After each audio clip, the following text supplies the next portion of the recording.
اعوذ باللہ السمیع العلیم من الشیطان اللعین الرجیم بسم اللہ الرحمن الرحیم وبہ نستعین وہو خیر ناصر ومعین وصلی اللہ علی سیدنا محمد وآلہ الطیبین الطاہرین المعصومین المظلومین رب اشرح لی صدری ویسر لی امری واحلل عقدۃ من لسانی یفقہوا قولی۔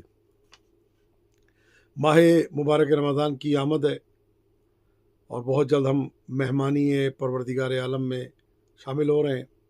وہ مہینہ کہ جو اللہ کا مہینہ ہے اور اللہ نے اس مہینے کو خاص کر دیا ہے اپنے ساتھ، اور جس طرح سے تمام لوگ جانتے ہیں اس مہینے میں کیا کیا عمل انجام دیے جاتے ہیں۔ نبی کریم صلی اللہ علیہ وآلہ وسلم نے ماہ رمضان کے آنے سے پہلے خطبہ شعبانیہ کے نام سے معروف خطبہ آپ نے فرمایا تھا، اور وہ خطبہ اتنا عظیم خطبہ ہے کہ جس کے بیان کرنے والے امیر المومنین علی ابن ابی طالب علیہ الصلوۃ والسلام ہیں۔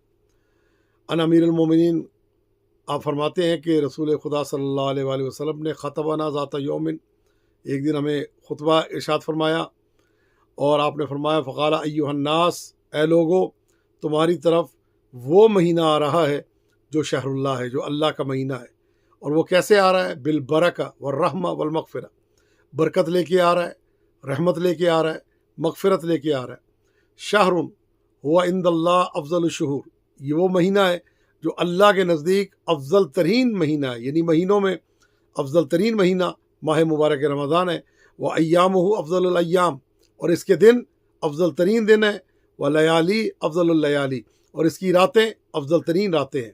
وساعاتہ افضل الساعات، اس کے گھنٹے افضل ترین گھنٹے جو ہیں وہ شمار کیے جاتے ہیں۔ اور یہ وہ مہینہ ہے جس میں تم اللہ کی مہمان نوازی کی طرف بلائے جاتے ہو۔ انفاسکم فیہ تسبیح، تمہارا سانس لینا اس مہینے میں تسبیح کا ثواب ہے۔ ونومکم فیہ عبادہ، تمہارا سونا اس مہینے میں عبادت ہے۔ وعملکم فیہ مقبول، اس مہینے میں تمہارا عمل جو ہے وہ اللہ کی بارگاہ میں قبول شدہ ہے۔ ودعاؤکم فیہ مستجاب، اور اس مہینے میں تمہاری دعا جو ہے وہ اللہ کی بارگاہ میں مستجاب ہے۔ اللہ سے سچی نیتوں کے ساتھ، پاک دلوں کے ساتھ سوال کرو، اللہ تمہیں روزوں کی توفیق عطا فرمائے، اللہ کی کتاب کی تلاوت کی تمہیں توفیق حاصل ہو۔ سب سے زیادہ بدبخت وہ ہے جو اللہ کی رحمت سے محروم ہے۔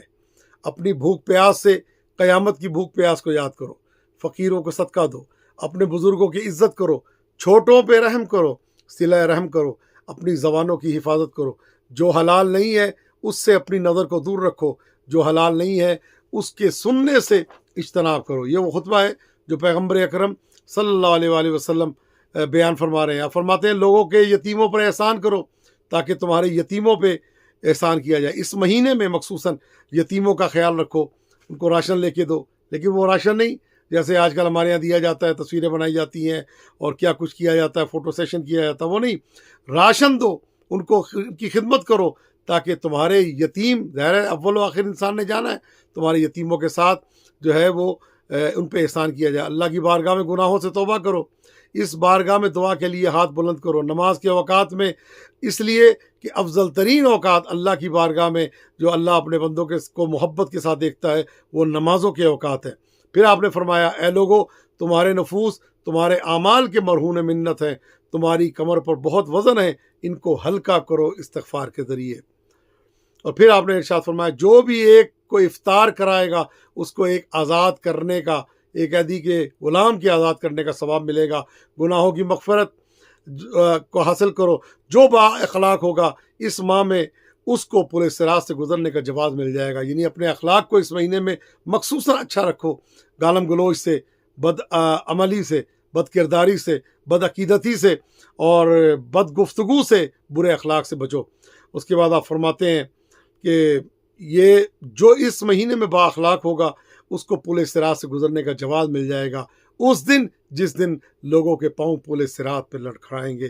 جو پھر فرمایا اس مہینے میں جو اپنے زیر دستوں پہ اپنے نوکروں پہ، اپنے کام کرنے والوں پہ رحم کرے گا، اللہ قیامت کے دن اس کا حساب آسان کر دے گا۔ اور جو اپنے شر کو لوگوں سے دور کرے گا، اللہ اپنے غضب کو اس سے قیامت کے دن دور کر دے گا۔ جو اس مہینے میں یتیم کا اکرام کرے گا، اللہ قیامت کے دن اس کا اکرام کرے گا۔ جو ناراض کو راضی کرے گا، اللہ اس کو اپنی رحمت سے ملا دے گا۔ پھر آپ فرماتے ہیں جو قطع رحم کرے گا، اللہ قیامت کے دن اس سے قطع کر دے گا۔ جو ایک عمل فریضہ انجام دے گا، اللہ اس کو 70 فریضوں کا ثواب جو دوسرے مہینوں میں کرتے ہیں اس کے بدلے میں، یعنی 70 گنا جو ہے اللہ اس کو عطا کرے گا۔ جو خلوص سے نماز ادا کرے گا، اللہ جہنم سے اس کو آزاد لکھ دے گا۔ جو کثرت سے مجھ پر اس ماہ میں صلوات بھیجے گا، قیامت میں اس کے نام عمل میں وزن ہو جائے گا۔ اور پھر آپ ارشاد فرماتے جو اس ماہ میں ایک آیت پڑھے گا، اللہ اس کو مکمل ختم قرآن کا ثواب عطا کرے گا۔ ایک آیت کے بدلے میں پورے ختم قرآن کا ثواب اللہ اس کو عطا کرے گا۔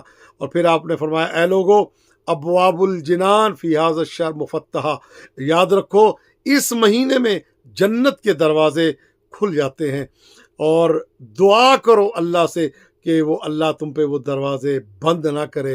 اور یاد رکھو ابواب النیران، جہنم کے دروازے اس مہینے میں بند کر دیے جاتے ہیں۔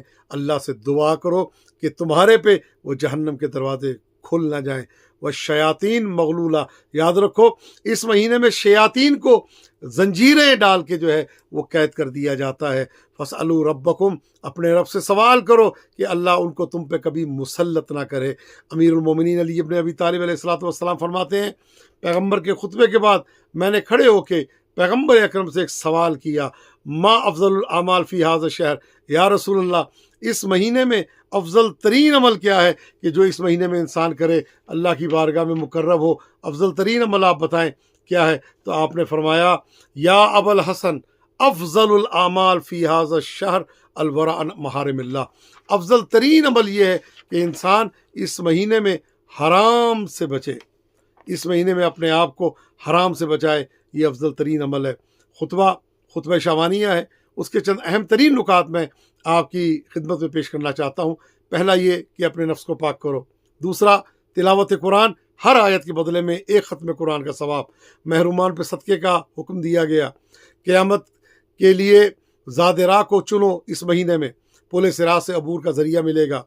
اس کے بعد یاد قیامت کو بتایا گیا کہ اس مہینے میں قیامت کو یاد رکھو، شب قدر اس مہینے میں اور حرام سے بچنے کی تاکید کی گئی، فرشتوں کے نزول کے مہینے کا بتایا گیا، اور اس کے علاوہ اللہ کی میزبانی دعا رد نہیں ہوتی اور دل کو صفا حاصل ہوتی ہے۔ اس کے علاوہ بے پناہ اثرات ہیں جو اس ماہ مبارک رمضان کے ہیں۔ دعا گو پروردگار عالم آپ کو اور ہم کو سب کو اس ماہ کی فیوض و برکات حاصل کرنے کی توفیق عطا فرمائے۔ التماس دعا فی امان الکریم۔